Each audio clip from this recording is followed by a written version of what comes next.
Guys, how are you all? Smile, the best medicine.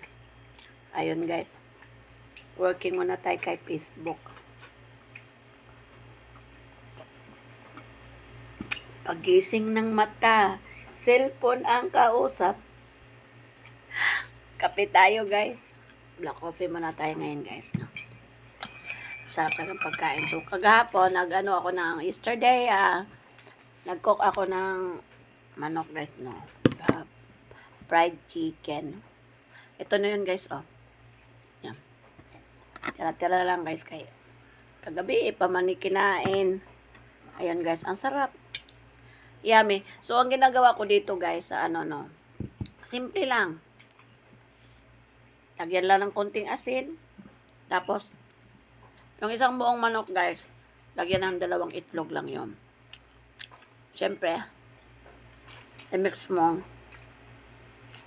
After mixing, marinate na yun. Marinate na. Huwag lang timplahan ng kahit ano. Hindi na kailangan kasi ulam. Bagay, depende naman yun sa kakain, no? So, ako ganun lang. Kasi nagtitipid ako eh.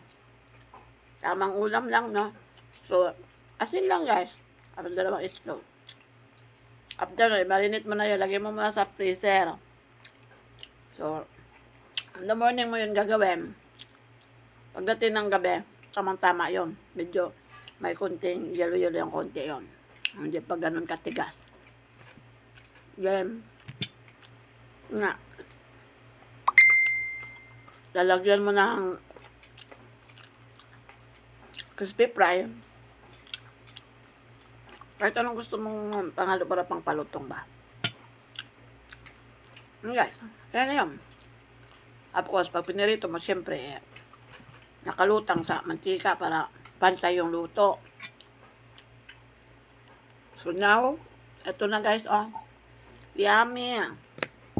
Sarap siya kasi talab sa kaloob-looban ang sarap ng manok. Let's go guys. Almusal na. Mag-duty ka na dyan. Bakas na dyan.